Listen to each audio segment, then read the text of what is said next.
आज हमारे बीच परम आदरणीय श्री कौशिक जी महाराज वृंदावन से पधारे। राधे राधे महाराज जी। जय श्री राधे। इस भागदौड़ बड़ी जिंदगी में लोग मानसिक शांति कैसे प्राप्त कर सकते हैं? तो कहूँ आदमी ज़्यादा परेशान है, टेंशन में इसलिए क्योंकि लोग दूसरों को पहचानने की कोशिश कर रहे हैं। लोग दूसरों को प्रसन्न करने के लिए मुस्कुरा रहे हैं, लेकिन तुम स्वयं में प्रसन्न होगे तो तुमसे सब दुनिया प्रसन्न होगी। अध्यात्म ज्ञान जो है वो मंदिर जाकर या पूजा करके ही प्राप्त कर सकते हैं या रोज़मर्रा की ज़िंदगी में भी? आपने अध्यात्म की ये शब्द मुझे इतना प्रिय है, इतना प्यारा है। अध्यात्म का मतलब है कि स्वयं से कुछ सीखिए। अध्यात्म का मतलब है स्वयं में उतरिए, देखिए, फिर परम शांति की अनुभूति हो। कर्म और भाग्य एक अलग अलग मान्यता रखते हैं, पर आजकल की जो युवा पीढ़ी है वो कर्म से ज़्यादा भाग्य में विश्वास क्यों करते हैं? लोग बिना मेहनत किए हुए प्राप्त करना चाहते हैं, सबसे बड़ी दिक्कत की बात है। और सबसे और बड़ी बात ये है कि लोग कम समय में बहुत सफल होना चाहते हैं, जो बिल्कुल संभव नहीं है। क्यों तालियां बजा करके बिल्डिंगें नहीं बनती। एनवीटीवी के माध्यम से हम सबको कहना चाहेंगे, अपने कर्म के प्रति बिल्कुल सजग रहिए। नमस्कार, एनवीटीवी 24 पॉडकास्ट पे मैं नितेश विज आपका स्वागत करता हूँ। आज हमारे बीच परम आदरणीय संत श्री कौशिक जी महाराज वृंदावन से पधारे, जिनके प्रवचन और विचार सुनकर हजारों लोगों की जिंदगी में बदलाव आया है। राधे राधे महाराज जी। जय श्री राधे। आपका हमारे चैनल में बहुत बहुत स्वागत है। महाराज जी, हम आपसे जानना चाहते हैं कि इस आध्यात्मिक सफर की शुरुआत कैसे और कब हुई? हमारे बारे में पूछ रहे हैं आप? हाँ जी महाराज जी। मुझे लगभग 34 वर्ष हो गए हैं घर से आए हुए, और अध्यात्म क्षेत्र में कथा वार्ता सत्संग, इसमें मुझे 31 वर्ष 2 मई को पूरे हो जाएंगे। और बड़ा खुश हूँ, बड़ा प्रसन्न हूँ इस लाइन में आकर के। मैं गणित का स्टूडेंट रहा हूँ। कभी ये लगता था कि इंजीनियर बनूंगा, जो सोचा मैंने था वो नहीं बन पाया। अच्छा हुआ, लेकिन भगवान ने जो बनाया वो बहुत अच्छा हुआ हमारे लिए। जी महाराज जी। महाराज जी, आपको वृंदावन में नंद बाबा के नाम से संबोधित किया जाता है, इसके बारे में आप क्या कहना चाहते हैं? गौ माता की सेवा में लगे हुए हैं, ऐसा संकल्प लिए हुए हैं कि हर प्रकार से गौ माता को, गोवंश को बचाना है। तो अब लोगों की अपनी भावना है, और नंद बाबा तो नंदी बाबा हैं। कोई किसी की जगह पर कोई नहीं हो सकता। हम अनुकरण कर सकते हैं, लेकिन हम वो तो नहीं बन सकते। राम एक ही बार बने हैं, कृष्ण एक ही बार बने हैं, बुद्ध एक ही बार, गुरु नानक देव एक ही बार बने हैं। हाँ, हम उनको फॉलो कर सकते हैं, हम उनके अनुकरणीय हो सकते हैं, लेकिन हम वो नहीं बन सकते। नंद बाबा तो नंद बाबा ही है। जी महाराज। महाराज जी, आपने अभी संकल्प के बारे में बताया, उसके लिए कुछ विशेष आप बताना चाहें तो? संकल्प क्या, बस कथा में से ही ऐसे ही मन में बात आई। परमात्मा ने जो संकल्प दिलवा दिया, और उन्हीं की कृपा से पूरा भी हो जाएगा। संकल्प लिया कि 1 लाख गौ माता एक जगह पर उनको गौशाला स्थापित करके और उनकी सेवा करें। इस लाइन में आकर के यह लगा है कि संपूर्ण देवी देवता जो हैं वो सब गौ माता में है। अकेली गैया मैया ही नहीं, हर जीव की रक्षा होनी चाहिए, क्योंकि सबको जीने का अधिकार है। और अपनी सनातन संस्कृति तो ऐसी है, कीड़े मकोड़े भी पाम से मर जाएं तो उसके लिए चातुर्मास का व्रत करते हैं। जी महाराज। तो एनवीटीवी के माध्यम से मैं आप सबको कहना चाहूँगा, देह धरे कर यह फल भाई, भजिए राम सब काम जाए। हम जीवों के ऊपर दया करें, मुझे लगता है सबसे बड़ा भजन। जी महाराज जी। महाराज जी, ये इस भागदौड़ बड़ी जिंदगी में लोग मानसिक शांति कैसे प्राप्त कर सकते हैं? एक तो बड़ी बात तो मैं ये आपको कहूँ, आदमी ज़्यादा परेशान है, टेंशन में इसलिए क्योंकि लोग दूसरों को पहचानने की कोशिश कर रहे हैं। जबकि व्यक्ति को अपने आप को पहचाने, अपने अंदर उतरें। इस समय हम भगवान कृष्ण की चर्चा कर रहे हैं। कृष्ण मुझे बहुत अच्छे लगते हैं, बढ़िया। जी महाराज जी। वो कहते हैं कि भगवान को प्राप्त करने के लिए तुम्हें भागने की जरूरत नहीं है,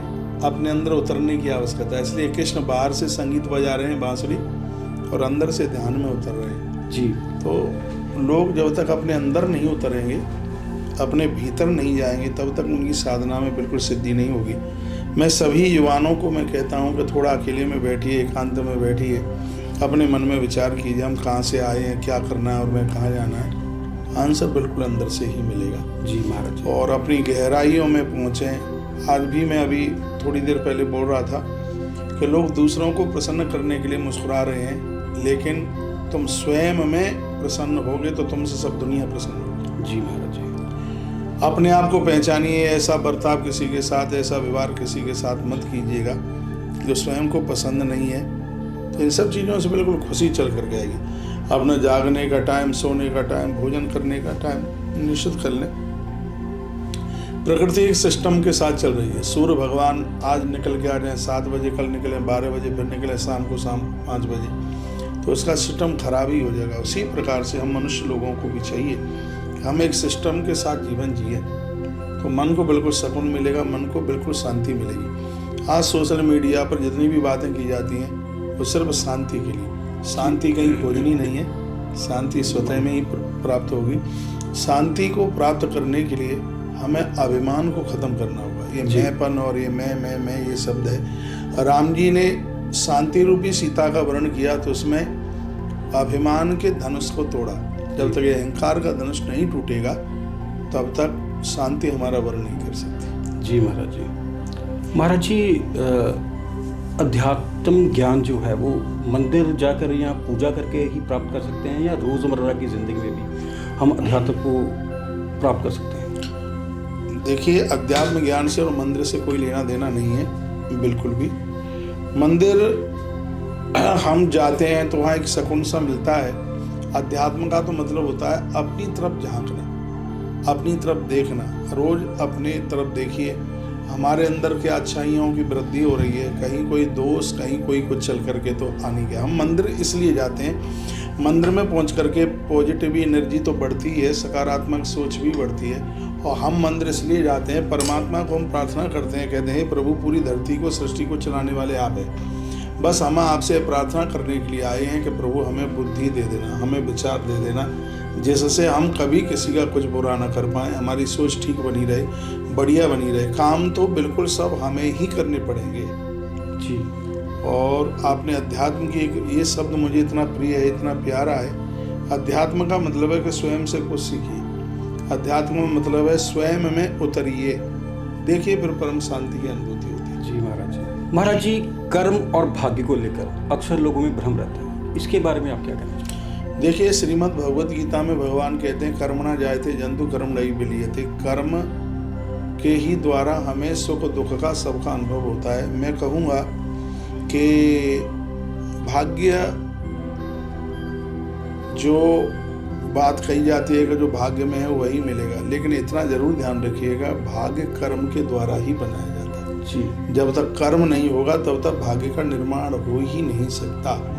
पहले जैसे मक्खन के लिए या घी के लिए दूध की आवश्यकता है जी, दूध की आवश्यकता है। दूध नहीं होगा तो उसकी कल्पना भी नहीं की जा सकती। भाग्य बनेगा कहाँ से जब कर्म ही नहीं होगा। लोग ज़्यादातर ऐसे कहते हैं कि हमारे दिन बेकार चल रहे हैं। मैं इन सब चीज़ों में विश्वास रखता नहीं हूँ। ये मेरा अपना सब्जेक्ट है, अपना विषय है, मैं अपनी निजी बात कर रहा हूँ। लोग कहते हैं कि दिन बेकार है। दिन कोई भी बेकार नहीं होता, क्योंकि हमने उस ग्रंथ में, महाभारत में पढ़ा, जब भगवान श्री कृष्ण माता विदुरानी के यहाँ गए तो विदुरानी ने कहा कि केशव, यह बताओ कि पांडवों के ये बिगड़े दिन कब तक चलेंगे? बेचारे वन वन भटक रहे हैं, इनका ये गलत समय कब तक रहेगा? तो भगवान कृष्ण ने एक इतनी अद्भुत बात कही। भगवान श्री कृष्ण कहते हैं कि हे माता, दिन कोई अच्छे बुरे नहीं होते, लोगों के कर्म अच्छे बुरे होते हैं। हाँ, यदि धर्मराज जुआ खेलता है, भगवान के शब्द हैं जी, तो उसका भोग फिर कौन भोगेगा? उनको ही भोगना पड़ेगा। इसलिए एनवीटीवी के माध्यम से हम सबको कहना चाहेंगे, अपने कर्म के प्रति बिल्कुल सजग रहिए। जी महाराज जी। इसके लिए आपको कृष्ण को पढ़ना होगा। कृष्ण वो हैं, कृष्ण बांसुरी भी बजाते हैं और जरूरत पड़ने पर वह अपने हाथ में चक्र भी उठा लेते। जी महाराज जी। ऐसा ही होना चाहिए। जो कृष्ण ने किया वो कोई नहीं कर सकता, कभी कोई कर ही नहीं सकता। प्रभु राम के लिए बड़ा मुश्किल है कि दोनों काम ये कर देते। और जितने भी जो अवतार हुए हैं, ऐसे भगवान श्री कृष्ण हैं, वो जगत को बताना चाहते हैं कि बाहरी जो वातावरण है, प्रसन्न रहिए। आप मलिन हैं, पूरा परिवार, पूरा खानदान फिर तुमसे दुखी होगा।